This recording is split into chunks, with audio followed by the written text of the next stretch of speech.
hermanos. Un poquito sobre mí. Mi nombre es David García Cuevas. Tengo unos certificados relevantes al Red Team, que ahí están arriba. Soy conocido como DMCX Blue en casi todas las redes sociales. Tengo un blog donde escribo cosas sobre seguridad ofensiva, malware, evasiones, y estoy empezando una serie que se llama Cómo robar. Ahorita es cómo robar un banco y cómo robar un casino. Si lo usan, por favor no me etiqueten. Ahora, en estos días el phishing en general, en los días modernos, ha sido muy complicado. Antes enviábamos un archivo solitario, puede ser un binario, un JScript o un BBS, y teníamos el acceso. Pero en estos días se ha vuelto muy complejo, que ahora utilizan una cadena de ejecución donde enviamos un archivo, este archivo se conecta con un servidor, el servidor descarga otro archivo y este archivo sigue haciendo más cosas. Y ahora en adelante los ejecutables o archivos que estamos utilizando necesitan las capacidades de evadir los productos de seguridad como el antivirus o el EDR. Ahora, como ven aquí, las técnicas en cadena, uno común del APT19, envía un correo electrónico, puede utilizar un archivo HTML, un URL o un PDF. Esos archivos usan un protocolo que se llama Search-MS, y ese protocolo se comunica con un servidor. El servidor baja otro archivo que remueve la marca de la internet, o más bien conocida como el mark of the web. Luego este archivo habla un script de PowerShell y así continúa. Ya visten las complicaciones y todavía no hablamos de lo que viene antes. ¿Qué tipos de servidores de correo vamos a utilizar? Como el Gmail, el Yahoo, el Outlook, que cada uno tiene sus propios problemas que tenemos que hacer para evadir. Por ejemplo, utilizar proxies o darle una categorización a nuestros URLs, o también darles edad. Ya ven, en estos tiempos, por ejemplo, uno podría hacer el CrowdStrike. Si ve un URL que se acaba de inscribir ayer, no lo va a dejar, no lo va a permitir a la red. Una de las técnicas que voy a hablar ahorita es trae tus propios interpretadores. En este ejemplo voy a hablar de Python. Ahora, uno de los problemas de esos interpretadores es que desafortunadamente no son nativos en Windows. Tienen que estar instalados. No son fáciles de utilizar porque hay varios: Python, Go, Boo, Rust, varios. Y algunos de estos solo nos permiten la capacidad de ejecutar comandos solamente, y otros tienen la posibilidad de extender y ejecutar shellcode. Y en este tipo de técnica lo que vamos a tratar de evadir es no instalarlo. Tiene que ser portable porque tratamos de evitar cualquier tipo de huellas o indicador de que ha sido comprometido la estación, ¿verdad? Ahora, en este ejemplo utilicé simples malas palabras, ¿verdad? Uno muy común es el AMSI scan buffer. Cuando lo ejecuté en Python no pasó nada. Pero al usar la misma técnica en un script de PowerShell, pues Defender vino y me empezó a soltar, ¿cómo se dice? Alertas. Y lo que podemos utilizar estas técnicas es usualmente un payload estación 0, ¿verdad? Como estos payloads son lo más esqueleto más fácil de escribir, no vamos a utilizar como el Cobalt Strike o el Havoc o el Sliver para cargarlo, porque nuestro primer acceso es tener el acceso. No queremos enviar nuestro payload malicioso al principio. Ahora tengo que avisarles ahí que en uno de estos problemas que encontré es que algunos interpretadores, por ejemplo el Go, sí tuve problemas de detección, pero algo que se pudo controlar o evadir con un poquito de ofuscación en el payload. Ahora en Python pueden ver que ahí en el primer ejemplo utilicé un simple servidor y un payload y pude ejecutar comandos, pero no pude recibir la salida del comando, ¿verdad? No podía ver qué el comando me estaba diciendo. Y los problemas que encontré al utilizar Python era el tamaño. No podía el tamaño que desafortunadamente estaba más grande de 15 megabytes. Los módulos que tenía que utilizar, si bien el primer módulo utilicé el OS para ejecutar comandos, pero si quería ejecutar el API de Windows no me permitía porque la librería del módulo no estaba en el ejecutable. Y ese era uno de los problemas, que son las limitaciones. Ahora, cuando quería compilar la versión portable del Python, tenía que escoger la versión correcta, porque ya ves que son varios Python, Python 2, Python 3. Las librerías que iba a utilizar para ejecutar mi payload y qué era lo que iba a utilizar en términos del API. Después de varias horas y un poquito de inteligencia artificial, logré compilar un pequeño portable de Python y ejecuté comandos usando el MessageBox API de Windows. No sé si se alcanza a ver. Pueden ver aquí Defender está actualizado. Estábamos utilizando Windows 11 con preferencias de conexión a cloud y no tuve ninguna detección. Pero pueden ver que nada más utilicé un simple servidor y un cliente, ejecuté comandos, pero no recibí el output de ese servidor. No sabía qué está pasando, solo era adivinar. En este ejemplo estoy utilizando un LNK para ejecutar el portable de Python y el payload de Python. Como dije, tenemos que utilizar cadenas complejas en estos días y tuve que utilizar estos tres para poder alcanzar esta meta, ¿verdad? Gracias al zip puedo esconder los archivos, ejecuto el comando y recibí mi conexión sin ningún problema de AB o EDR.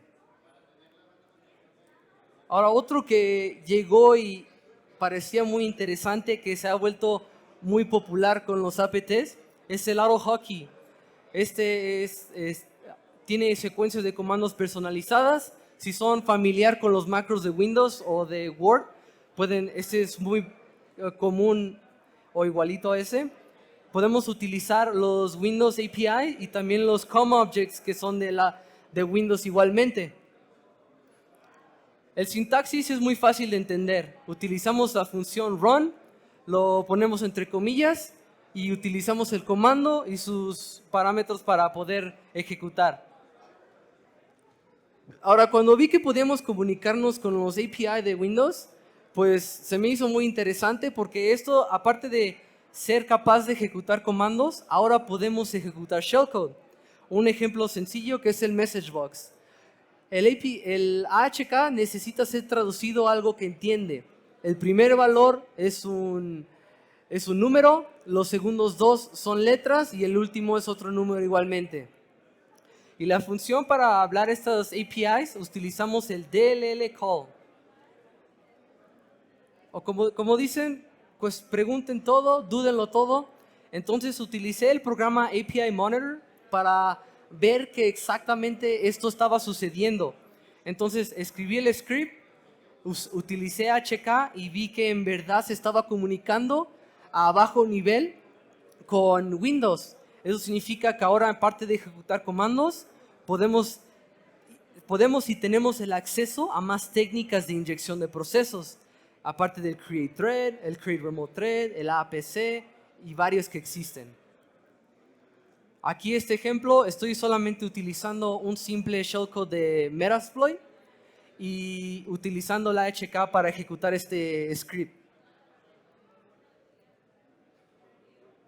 Sin ningún problema, no fui detectado, ninguna evasión tan exagerada, pero sí había logs.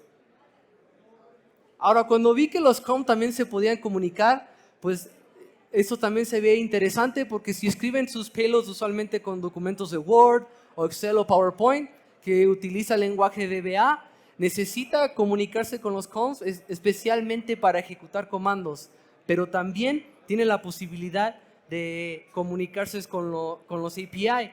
Pero en este ejemplo estamos viendo que el AHK se comunica con el COM. Los variables son un poquito familiar a VBA. Le digo cuál COM me quiero comunicar y qué quiero que ejecute, y es la calculadora.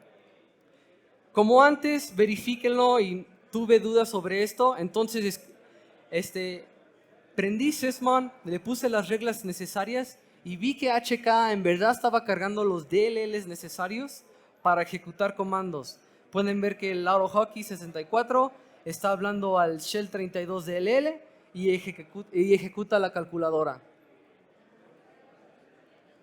Otro programa que le vi algo interesante es el Kickstart. Es un lenguaje de secuencias de comandos de formato libre que tienen un montón de funcionalidades y comandos que podemos utilizar. La sintaxis es un poquito similar a la HK. Utilizamos el ROM, lo ponemos entre comillas y paréntesis, igualmente binario y sus comandos.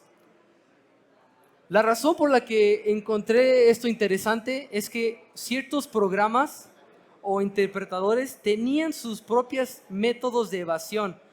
Por ejemplo, su método de evasión lo llama tokenización y como dice la documentación, es el nivel de seguridad proporcionado al tokenizar un script que se califica como ofuscación. En términos prácticos, es un script tokenizado que está perfectamente a salvo de intentos de visualización al usuario normal, ¿verdad? Pueden ver que... ¿Sí se ve? Pueden ver que en esta imagen la tokenización, el comando que es nada más hablando la calculadora, es puro garabato que ni se entiende, pero el Kix sí lo entiende. Ahora puedo hablar de varios programas que existen, pero eso los dejo de tarea porque son varios lenguajes que uno debe de entender. Y si son familiares con hackeando los juegos, el Cheat Engine nos permite también ejecutar comandos. En realidad utiliza el lenguaje Lua, que si son familiares con Nmap, es igualito a ese. Y algo que podemos utilizar al usar el Cheat Engine es que evadimos esa técnica donde inmediatamente llamamos a nuestro servidor. Algo comúnmente como operadores ofensivos que utilizamos es que cuando ejecutamos nuestro payload, inmediatamente habla nuestro servidor.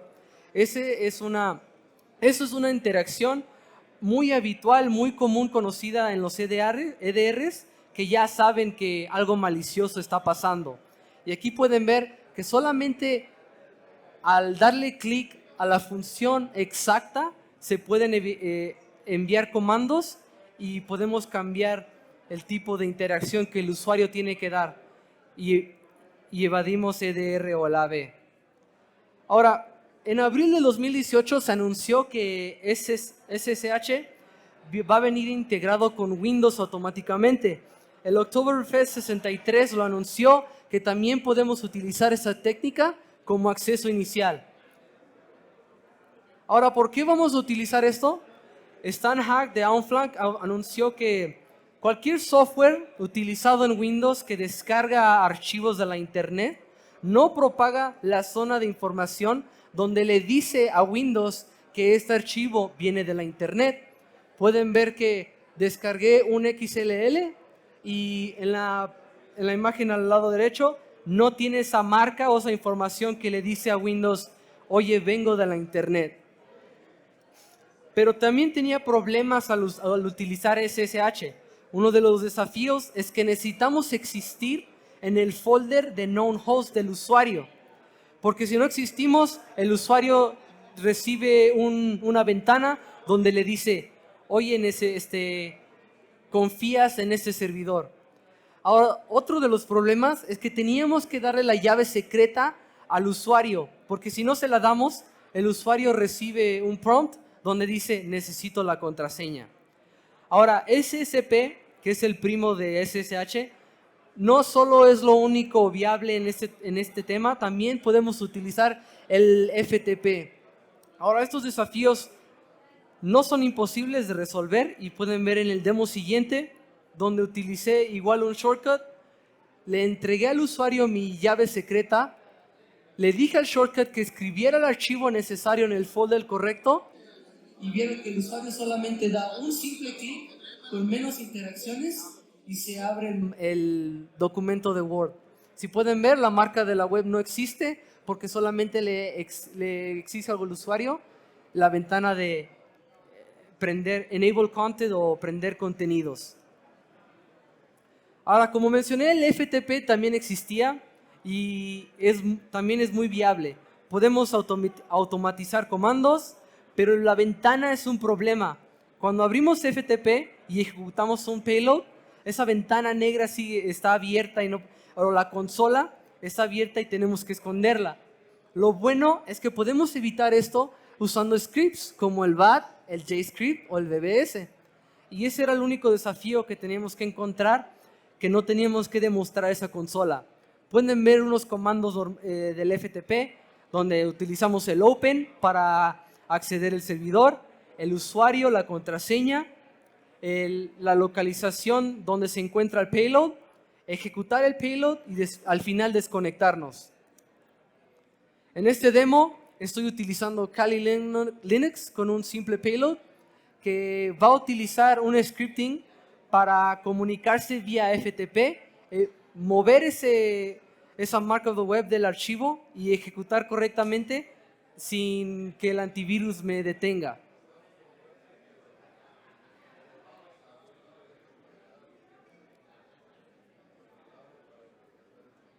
Ahora, si pueden ver, utilicé un archivo TXT para enviar los comandos, pero esto se puede arreglar dinámicamente utilizando el script y que el script mismo te cree ese archivo necesario para conectarte al servidor FTP y descargar el payload. Y al final, ya cuando termines tu conexión, borrar esas huellas, ¿verdad? Ahora, hay varios binarios o EXE que te permiten hacer esto. En el proyecto LOLBAS te permite ver qué tipos de programas te permite descargar archivos y ejecutar. Algunos solamente es descargar y algunos solamente es descargar.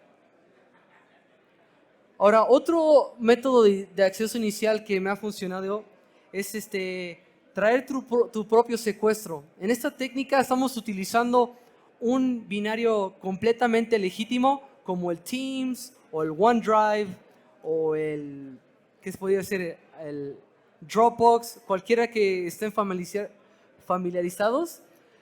Y el chiste de estos es que las soluciones o el EDR usualmente no detectan esta actividad predeterminada. No es una bala de plata, por supuesto. Cada EDR viene con sus problemas, el Sentinel-1, el Carbon Black, el el CrowdStrike y demás, ¿verdad? Ahora, una de las bellezas de esto es que el AppLocker no detiene los DLLs, sea malicioso o no firmado por Microsoft. ¿Por qué? Es una buena pregunta.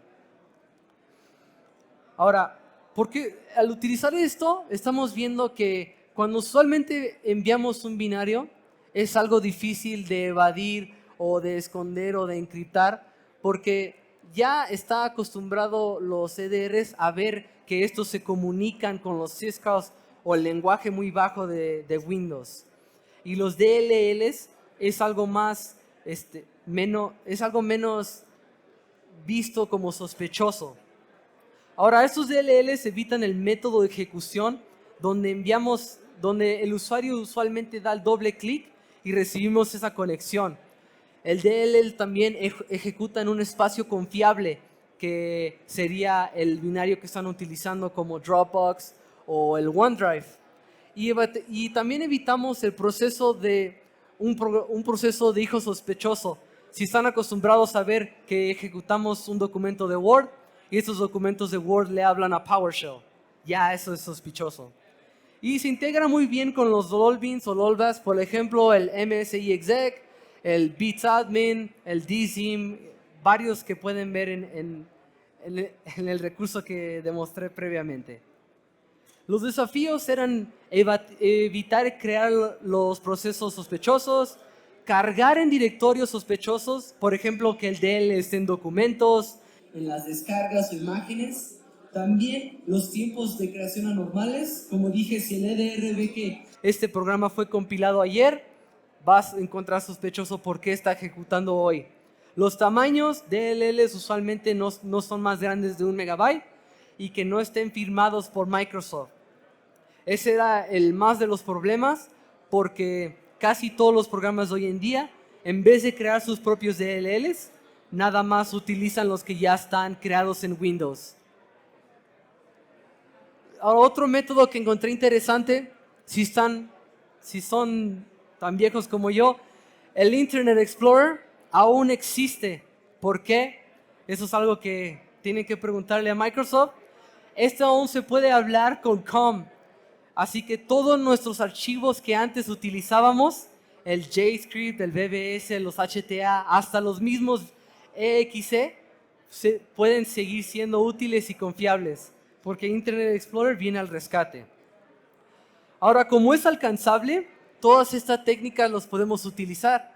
Y Internet Explorer es el único navegador en hoy en día que tiene la opción de run o de abrir, ¿verdad? Los demás ya simplemente descargan y no ejecutan nuestros archivos. Ahora, uno de los lenguajes que son accesibles para hablar ahí en Explorer es el VBA, el C#, el PowerShell, el C++ y cualquiera que se comunique vía COM. Ahora, deben de tener cuidado al utilizar el Internet Explorer como acceso inicial, porque algunos archivos tienen pasos extras. Lo bonito de Internet Explorer es que como el Internet Explorer es el que ejecuta los comandos o los archivos, no reciben esa ventana azul grande del Smart Screen que te dice, hey, ten cuidado. Y también el Internet Explorer es el encargado de advertirte y no Windows mismo. Pero también tiene limitaciones hoy en día porque ya ha sido olvidado y descontinuado por Windows. Y Internet Explorer es muy exigente. Ahora, si pueden ver, cuando ejecuto un simple archivo que usa JScript, no tengo ningún problema, pero al utilizar un documento de Word, me vienen advertencias. Ahora, otras aplicaciones aceptan este tipo de lenguaje, como el ayudador de HTML o el MVC, que es la consola de Windows, donde vienen todos los certificados. Pueden ver que cada LOLB viene con su propio navegador web interno. Si yo le hablo un archivo a un servidor remoto, tengo problemas. Pero si envío ese archivo y le hablo localmente, ningún problema. Y mis pelos se ejecutan normalmente. Ahora, estos métodos de entrega que vienen, ahora en estos días utilizamos el zip, el rar, el ISO y el IMG. Usualmente, ¿por qué utilizamos estos pasos? Es porque tratamos de evadir ese mark of the web que le dice al usuario que este archivo viene de la internet. Ahora, estos dos archivos que voy a hablar, no sabré si los categorizaría yo como contenedores, pero tienen la capacidad de mover esa mark of the web y engañar al usuario haciéndoles creer que esos archivos vienen localmente. También voy a hablar de los URIs, que son protocolos que Windows utiliza para alcanzar el archivo remotamente. El primero es el archivo search-ms, que es simplemente un archivo XML. Estos archivos son muy buenos para alcanzar servidores remotos porque utilizan el HTTP, el HTTPS o el WebDAV, que son muy buenos para alcanzar estos archivos que tenemos en un servidor, ¿verdad? El DTM Security, gracias a él, cuando estuvimos platicando, me dijo sobre esto. Si están familiares con el Vault 7, donde muchas técnicas han sido demostradas que la CIA estaba guardándose, este es uno de esos. Ahora, en este ejemplo estoy utilizando un servidor de WebDAV donde el archivo search.ms se comunica. Pueden ver que las diferentes advertencias ejecutándose adentro o ejecutándose afuera de la estación. no hay ningún mark of the web, el usuario ejecuta. Estaba usando uno gratis, así que vienen varios pasos. Y sin ningún problema pude ejecutar la calculadora. Ahora, el siguiente de esos archivos que encontré es las librerías de Windows. Estos simplemente forman un directorio múltiples. Si existen varios usuarios en esa computadora, por ejemplo, usuario 1, usuario 2, usuario 3, todas las imágenes se ponen en una librería donde puedes ver todo eso junto en vez de iniciar sesión en cada usuario. Este igual es un archivo XML. Lo único interesante de esto es la referencia de los iconos, que podemos cambiarlo a algo que podemos utilizar, y el URL que estamos utilizando, en donde se localizan nuestros archivos que estamos enviando al usuario. En esta demostración van a ver que el archivo es descargado mediante el navegador no te bloquea, alcanza al servidor y pueden ver que los archivos están ahí dentro. Pero si pueden ver la barra de File Explorer, no me apunta a un servidor externo. No hay URL, no hay IP, nada de eso. Sino le dice al usuario que vengo de dentro. Ahora, el siguiente ejemplo son los esquemas del URI. Esos son solamente identificadores de recursos. Simplemente le dice a Windows o al navegador web que estamos utilizando qué protocolo usar cuando estamos alcanzando este archivo. Esto es muy bueno porque utiliza el HTTP, el HTTPS, los WebSockets, SSH, FTP y demás. Ahora, han sido muy populares hoy en día, especialmente con los APTs, porque son servicios legítimos. Si se han encontrado en un escenario donde tienen que enviar un URL al usuario y de repente ese URL ha sido sobrescrito por el producto de seguridad, pues esto no sucede con los URIs, porque los proxies confían o ignoran estos recursos. El Search-MS es uno de los protocolos comunes utilizados para alcanzar esos archivos remotos. Pueden ver aquí que alcanza un archivo remoto utilizando WebDAV y ejecutando un LNK para sus comandos. Ahora, los desafíos de este URI es que tenemos que controlar el flujo de ejecución. Si utilizamos navegadores como Firefox o Safari o Opera, estos no son compatibles con los URIs y la ejecución no pasa. Entonces, el gol es alcanzar Edge, que nos permite utilizar todos. Pueden ver en este demo que el usuario usa Firefox, pero controlé el flujo para que en vez de utilizar Firefox, le diga al usuario que use Edge, y al utilizar Edge, utiliza los protocolos que Windows está acostumbrado para abrir el explorador de Windows, alcanzar mi servidor y entregar los payloads. Otra técnica que encontré interesante, si ya tienen familiaridad con el ADS o los flujos de datos alternos, ya tienen una mala reputación porque son muy comunes a esconder los payloads. También son capaces de esconder y no propagar la marca de web a los archivos que estamos entregando. Pero el único problema es que el usuario no puede darle doble clic al archivo y alcanzar o ejecutar este flujo de datos alterno. Necesitamos ayuda para extraer esa información. Ahora, los archivos que no tienen ejecución o esta marca de web, que son imágenes, GIFs, videos, textos, algo que no ejecute comandos o shellcode, este marco de web no es aplicado, no le dice a la computadora, hey, vengo de la internet. Ahora, el desafío que era, como les mencioné, no existe el doble clic, así que el usuario no puede alcanzar ese flujo de información. Y la información de ADS es removida cuando yo se lo envío a un usuario. Si el atacante se lo envía al usuario 1 sin acomodar el flujo, ese flujo es removido y el payload ya no existe. Entonces, tenemos que encontrar un método para que esto no se remueva, y para ejecutar el flujo podemos utilizar LOLBAS para alcanzar el flujo de información alterno, o scripts, que sería el bat otra vez, el VBS o el JScript. Ahora, los únicos formatos que encontré que no remueven este flujo son los archivos RAR. Si pueden ver, el WinRAR tiene un tab de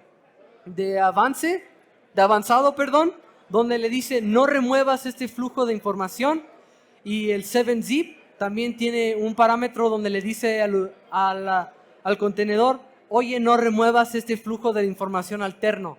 Eso significa, si yo envío este archivo al usuario, no hay ningún problema de que el flujo alterno se remueva, y el payload no es escaneado por AB o EDR, porque no le ponen atención a estos flujos de información alterno.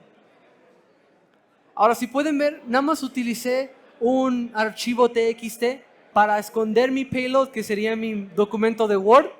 Y pueden ver en la consola de abajo, donde la primera tengo un flujo de alterno que nada más simplemente le llamé N, y ahí es donde escondo el payload.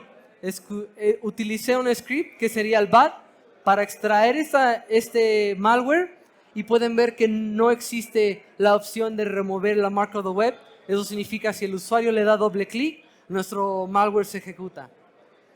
En este ejemplo pueden ver que utilicé el archivo RAR para que no se remueva el flujo alterno. Utilizar un script sin marca de web, un archivo TXT que no es escaneado por los EDRs o ABs, y puedo ejecutar sin ningún problema mi malware.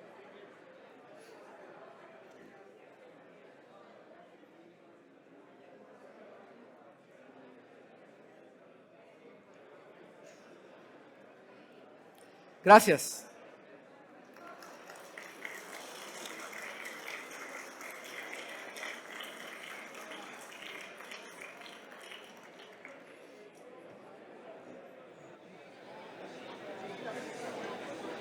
Bueno, ¿alguien tiene alguna pregunta?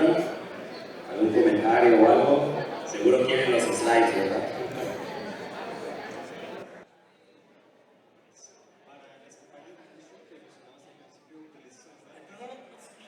Para las campañas de phishing que mencionaste al principio, ¿utilizas alguna herramienta como Eventings o GoFish o alguna otra herramienta para evadir los Oh, sí, tuve varios escenarios donde utilicé Kingfisher o GoFish o simplemente el SET, el Set Toolkit, pero me costaba tanto tiempo utilizarlos, así que nada más los enviaba directamente desde Outlook.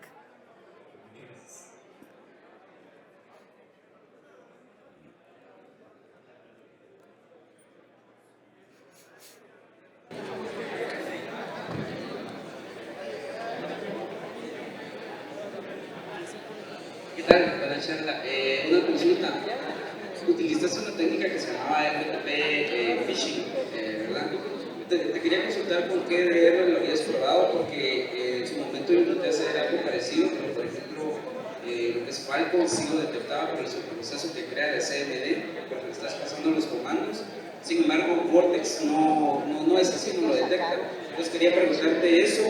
Y lo otro, si en cierta parte habías probado lo que es HTML smuggling combinado con las técnicas que mencionabas, como por ejemplo para descargar lo que es el shortcut.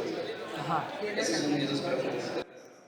Bueno, en el primer escenario, eso sí te puedo decir que cada EDR tenía sus problemas. Al utilizarlo con CrowdStrike o SentinelOne o Carbon Black, veía que si utilizaba scripting engines como el VBS, no me creaba la consola como un proceso de hijo, y utilizaba como el proceso padre FTP, porque FTP te permite ejecutar comandos desde dentro en vez de que utilices la consola CMD.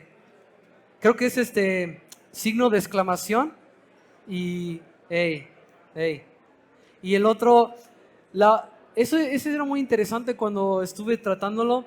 No sé por qué, si utilizas los LOLBAS como el HTML localmente y remotamente, como que el comportamiento era diferente. No sé por qué la verdad hace eso, pero vi que si ponía VBScript o JScript en un HTML y ejecutaba el archivo localmente, no tenía ningún problema. No sé por qué eso sucedía, la verdad, ¿eh? No sabría decirte. ¿Quién sabe?